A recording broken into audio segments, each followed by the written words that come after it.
Deleted Session, April 11, 1978. Now a private session, not for publication. Ruber's early environment was far from perfect. He chose it because it did indeed provide a framework that would make questioning prominent. He began in his own way to form his own theory concerning the nature of God and reality at a young age. He expressed these theories and feelings through poetry, which was itself an unconventional activity. The poetry provided a direct expression of his ideas and a protective coating as well. He lived by those ideas, however. As stated, this brought conflict with the church, a painful enough period for Ruber, but he was sure in his convictions. At the same time, poetry was and is creative play, and it sprang from the depths of his being. You do not have to try and make poetry practical. Our sessions began really as an intention, a natural enough development, the result of a personal search. Give us a moment. I have given more material than I can say on the subject of Ruber's attitude toward creativity and what happens when he emphasizes the idea of work or as a career above his spontaneous creativity. I got my message through to some degree on several occasions. For example, when his arms were suddenly free, it is the overemphasis upon work and career. Overemphasis. Now that brings about or triggers the fears behind the difficulties. When he is emphasizing his own creativity, encouraging its spontaneity, then that flow has its own impetus and direction. It is freeing spiritually and physically.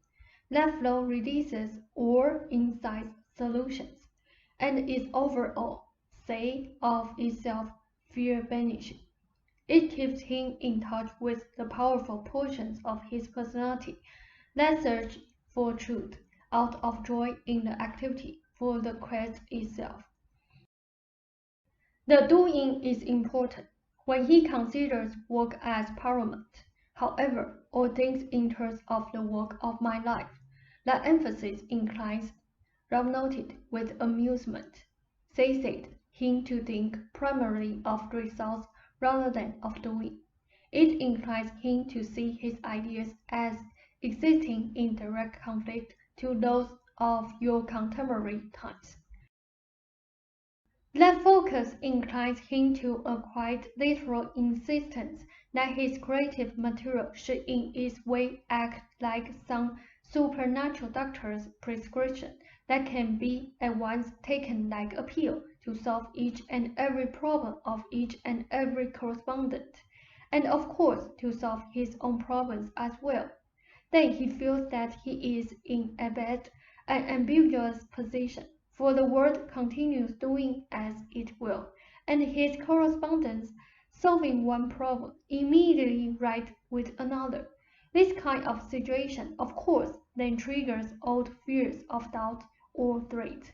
Those fears are then not admitted, for he thinks that they must indeed be beneath a person whose entire life work is devoted to a search for the nature of reality, and therefore a person who must possess, or try to possess, the answers to all of the questions. In such a situation, Ruber thinks of work as work, and finds himself wanting. For a doctor, after all, heals patients. A lawyer solves cases, or whatever. So it seems to Ruber that his work must, underlined 3 times, make truth practical, and of course beneficially so. That emphasis along with the material I mentioned, and the triggering fears, further opens the door to other worries. The truth, as he interprets it, is no longer the joyful, curious, creative, free search for truth. Let it lead where it will, but the idea of a life's work makes him think, who's following me? My truth must be the real truth, for I do not want to lead others astray. Television becomes afraid because he feels he is being asked to prove the unprovable. And yet, since this is his life's work, he feels responsible to do so. He did not want me to tell you this, but your seriousness, much as it is well intended, in unknown to and its nose, bothered him. They inclined him further to think in terms of his life's work as a highly serious, no-nonsense endeavor. A body of work to be set against the world's other great works. Of course, the personal material did frighten him with his beliefs. For how could a person responsible for such a weighty life work have any weaknesses? Certainly the weaknesses said that the material was not true. Because when he emphasizes work over creativity, he becomes overly conscientious, overly concerned with responsibility, and puts himself in a situation where old fears are indeed triggered.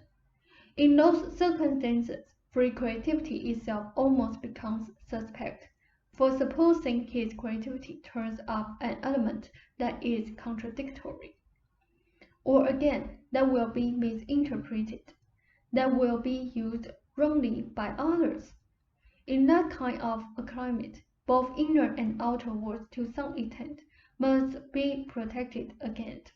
I have given material saying that most clearly on innumerable occasions. Give us a moment. That entire climate arouses feelings of disapproval, for the individual can never live up to impossible aspirations. That is what happened for a while to Seven. You both have your own characteristics, and if you understood that, or if Rupert did, he would be better off. The sessions I gave on spontaneity and work should be most helpful now. As long as the fears are now being admitted, there is nothing wrong with fears. Unidentified fears are something else. I want to comment on your pendulum sessions, however. First of all, the fact that you do them together is highly significant and beneficial, more significant than you realize. Rupert's experience with you in the bedroom was an excellent example of your enduring loving relationship, and represented your single and joint decisions to utilize your love and devotion to solve the difficulty. 10 pages is too much to do in one session with the pendulum. Look at your questions as if you were asking them of a person, so that in one session do not act as if an answer given before has not been given.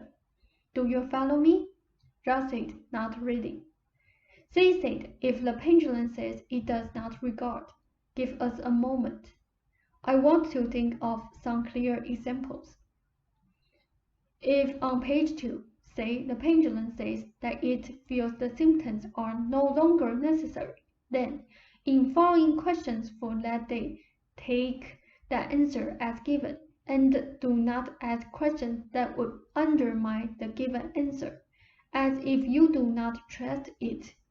That becomes a cross-examination. It was important that Rupert state his position, for example, by saying clearly that the symptoms frightened him, and that they frightened him more than any school. And important also that he states that the symptoms inhibited his writing. Once the pendulum shows you that the subconscious does understand, however, it is all right to take now and then, but those statements can act as negative suggestions otherwise. Each session should be thought of with its questions in consecutive turns, so that later questions follow the reasoning pattern already given. Questions like, "Are you lonesome?" certainly need not be not asked each day. I am simply asking that you not give the subconscious too many issues to deal with at once, and that the latter part of each session should always reinforce any positive steps you have made and end with a few very brief, clear, positive suggestions. Raise your fingers. The most important thing, of course, is that you have set up communication so that Rupert's fears are no longer being inhibited. But those fears must be considered in the light of the material given this evening. Remember, I am speaking of an overemphasis upon the idea of work, not about a normal concern about book publications or career concerns. Those are certainly reasonable. The overemphasis brings up the public image idea, so that Rupert compares himself personally against some composite image that he imagines other people have of him. First of all, truly creative work is timeless. It must appear in time, but its nourishment is not like that of a baker's loaf, and its practicality cannot be reduced to such terms. Rupert's life work so far has been produced again. So far, because despite such erroneous beliefs, he has still allowed himself a creative spontaneity. But in the recent past, that spontaneity has had to emerge against those resistances. You asked the question about the subconscious this evening before the session, and Rupert immediately interpreted it in the light of the following. The weight of the responsibility it carried for all those psychologists and all of their patients, and his responsibility to obtain, in capitals, the answer, not only for himself, but for all those other people. The idea behind the question does, of course, spring partially from your private, practical concerns right now, and yet it also springs from Rupert's and your great natural curiosity. I will answer it. And at our next session, when you remind Rupert of the great creative climate in which it can be answered. The overemphasis again upon the work alone triggers the old fears about poverty and toeing the mark and so forth, for it arouses worries about making the work pay. Remember when Rupert wrote short stories, he slanted them for the market. The woman could not win out in tales for Playboy. So when Rupert thinks in that fashion about work, he thinks he is not only not slanting his material for the market, but often telling people precisely what they may not want to hear at all. Hence, this would arouse worries about the sale of the books. That is enough for this evening, but the session, again, can be most beneficial if it is taken to heart. You have been highly active with Rupert, though you do not remember it. Both of you in framework 2, clearing up old issues, forming closer communications with each other, and dropping old beliefs. The questions about the subconscious view of the body will be answered along with the other one, and at our next session. Your own support of late in particular is highly valuable. End of session, and a fond good evening to you both. That said, thank you, same to you.